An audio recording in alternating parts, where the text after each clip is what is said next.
Welcome to the Church Resource, where we talk about the best resources for pastors, leaders, and lay people. I'm your host, Jeff Oliver, and looking today at the book called How Should We Then Live? This is by Francis Schaeffer. It's subtitled The Rise and Decline of Western Thought and Culture. And this is a classic, so again, don't turn it off when you hear me say it's a classic. It is one that if you are not familiar with it, if you've not read it, or even seen the video series that they produced alongside of it in the 1970s, so it's going to be dated, but it's almost prophetic. It is rather prophetic, actually, how Francis Schaeffer takes a look at culture, and this is all the way back to Romans, even before the Romans, in their society and their art and architecture and philosophy and all of that really shapes culture. And I remember reading this probably decades ago, and Francis Schaeffer then revealed to me through this book that there is a great synthesis of what we look at and often pigeonhole and put in their own little compartments, like art and architecture and culture and philosophy, and even today, movies, books that are written, and as we see the progression of thought and of ideas, just it's so much an accelerated pace now that somebody could put a book out, somebody could put a tweet out, a thought, and it is instantly viral, depending on the message then and how it's picked up and how it's spread. It can just go around the world within seconds. And so this is obviously a longer arc that Schaeffer is talking about, and as we get, as I said, in the Romans and looking all through culture. And he takes us through various periods of history and to see how the culture is shaped by the art, by the philosophies that are going on there, by the thoughts that are behind the art, the architecture, the writing that's going on, and plays, and all of that we look at in the arts, that how culture is shaped by that, but also culture then turns and shapes those things as people become more accustomed to different ideas and to liberalizing trends. Really is what we see even today, that we can see how the thoughts that come out of Washington, for example, out of D.C., that they will shape and help people to understand what's acceptable until there's an election. And then we see maybe what was not acceptable or what people just will not tolerate. And that happens as well. But as Schaeffer talks about this, I remember just thinking that it was revolutionary in my thinking and in my understanding of history, as we understand how things are shaped and shaping the way that we view the world. So let me just take you through. He does begin with ancient Rome, and he goes on with the Middle Ages, the Renaissance, the Reformation.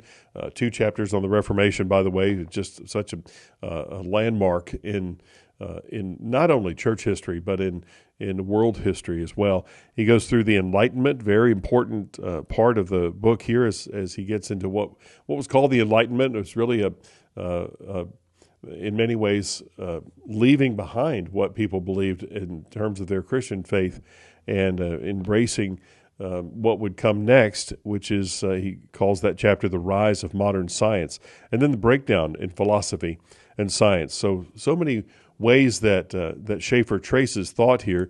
And I mentioned a video series at the beginning of the podcast here, that there was a series that was produced, and it also covers all of these topics, and that might be worth a watch for you if you could find that. And I wanted to let you know as well that there are a lot of pictures in this book. We don't usually see a kind of an academic, thought-provoking book like this with a lot of pictures, but since we're talking about art and architecture, he does include a lot of those that would be the archetypes, the kind of illustrations of what he's referring to, and even gets into some newsreels, news footage that would be a part of the stories that he's sharing in the book. So it's a very engaging book.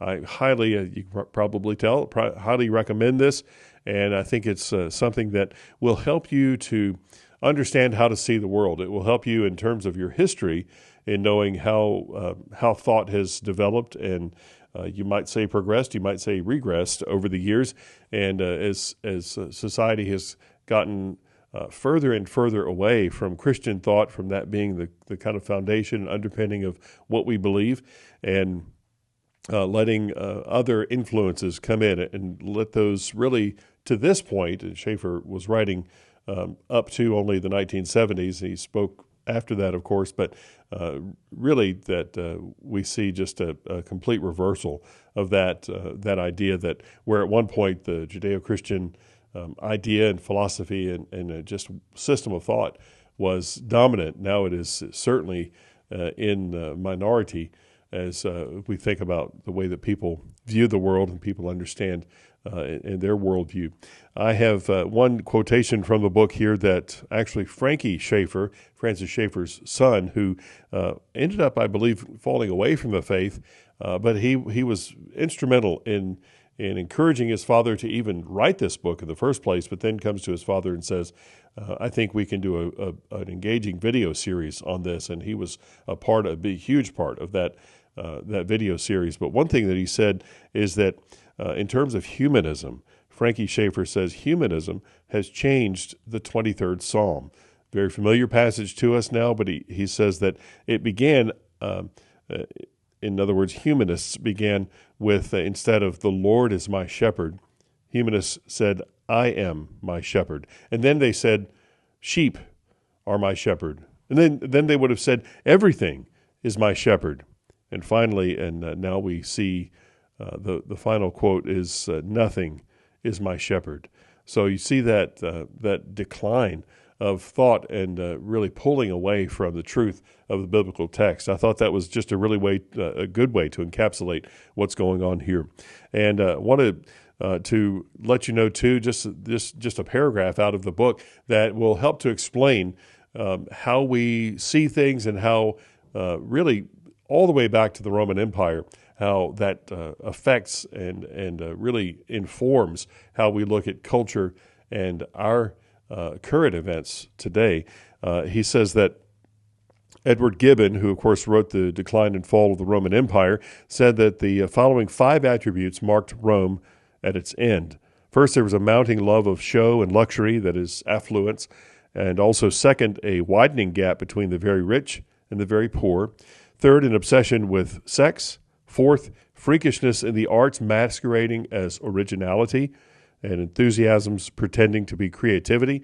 Fifth, an increased desire to live off the state.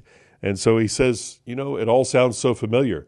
This is back in the 1970s that Schaeffer is saying this. And so this is why I say he was really a modern-day prophet. As he sees the decline, he sees the progression of society, how things are going.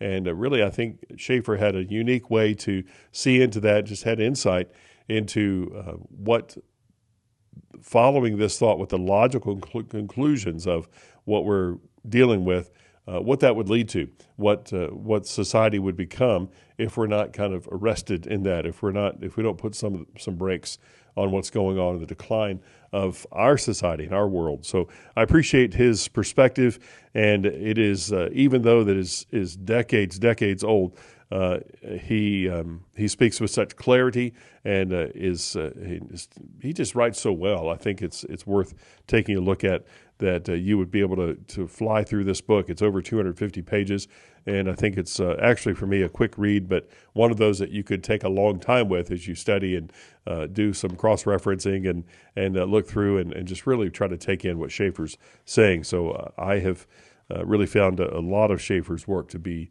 that way. So I want to let you know about some of the helps that are in the book as well. He's got a chronological index, just period by period, all the way back from ancient river cultures, the Euphrates, the Indus, the Nile rivers, and looking back all the way, so that's 3500 BC, and taking it up to his point of modern day, mid 20th century. Also, he's got some a topical index here that's very helpful, and another index that would be author indexes. If you are interested in some of the authors that he brings up there, you can see other things that they've written as well. So I think this is one of those that, as many good books that we look at here, that it not not only does it help cross this book off your list and say, okay, that's on my list, I need to read that one. Okay, no, I've read it. I think it springboards you into another 10, 15, 20 books that you probably feel that you should read after this, because I think the topic is so good and so helpful to us as we minister today. So this is, again, How Should We Then Live? The Rise and Decline of Western Thought and Culture, and that's Francis Schaeffer. Highly recommend this book. It's just one book that's on my shelf that's helped me in my ministry, and I hope that it will help you. If you have any suggestions of other books or resources that we could take a look at and review here, we'd appreciate an email to thechurchresource@gmail.com. That's thechurchresource@gmail.com.